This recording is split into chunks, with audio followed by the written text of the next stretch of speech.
The Wildman was born on Stendahl's bet.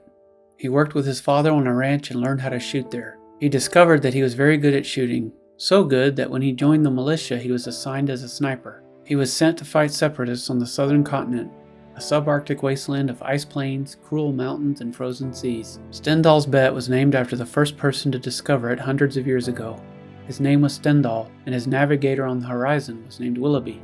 Stendahl's bet was a colony world that never really had a big population. Its main source of income was off-world beef exports. The largest cities were Hastings and Willoughby, with Corazon along the eastern seaboard. A couple smaller cities are Gallup and Crisco, with Crisco being where the big mag rail yards are for off-world sale when the big lifters come in. After his stint in the army, the Wildman had put away his sniper rifle and settled down.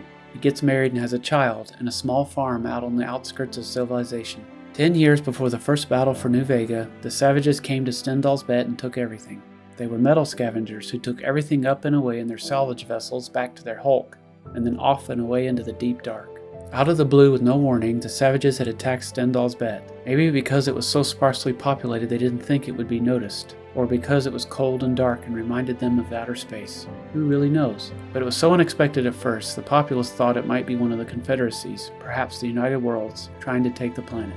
At first, the local broadcasts were filled with strange reports of settlements going dark, strange lights in the sky, fires and wrecks, shooting, not making much sense of what little was coming in through the Satcaster, the few reports of fighting around the bigger cities, until finally, when the Satcaster network went dead, the Wildman pulled down a sniper rifle and started cleaning it. Then the Wildman and his wife and baby get bundled up and walk down into town to figure out what is going on and to make plans with the other locals. Old Varney is the head man of the local farming collective, and he comes to the conclusion it's savages because if it was one of the confederacies or pirates, they would have already been sending in terms of surrender. When someone asks what to do, Varney says to fight, because their planet is so far away from any real help, that's all they can do. While the Wildman and his wife and baby are walking back, the night is so clear and crisp they can hear the roar of distant artillery and rocket strikes. And they can also hear the strange weapons of the savages and see flashes of light, sometimes orange, sometimes green, sometimes even looking like the northern lights. After they reach their house, the Wildman receives an emergency text, calling him to active duty to report to Paradise City out near Farthing. That night, while laying in bed holding each other close, the wife says, "You won't let them take us?" "No," he replies. "You will be safe here." "Promise?" she asks him. "I promise." During the worst days of the battle for Willoughby, when the Wildman helped the fading defenses trying to retake the city, when they arrived, they discovered there was no city to retake. Nothing but a skeleton of that oldest of boom towns from back during the frontier days. With less than 100 people surviving the savage attack on Stendahl's bet, the United Worlds called it a raid.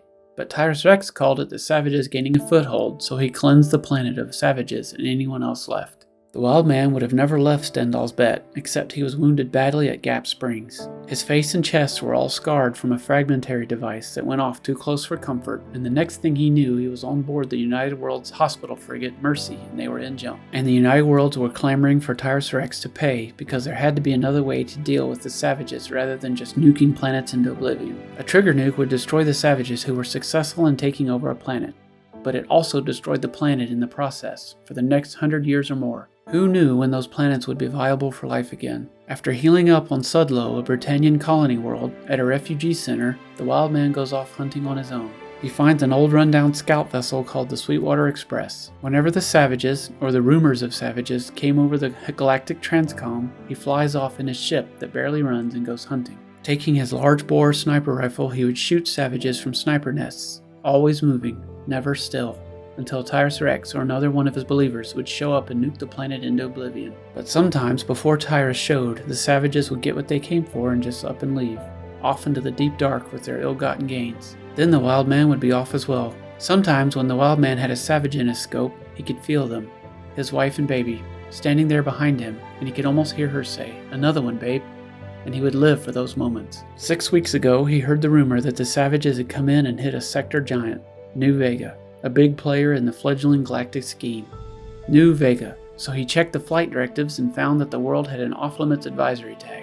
Surest sign of savages. So he climbs aboard the Sweetwater Express one last time and launches it in a best guess trajectory, which he was able to successfully make, but the Sweetwater Express is never flying again. "Do another one, babe." "Yeah, sure thing, girl. Anything for you." To be continued in The Wildman, The Battle for New Vega.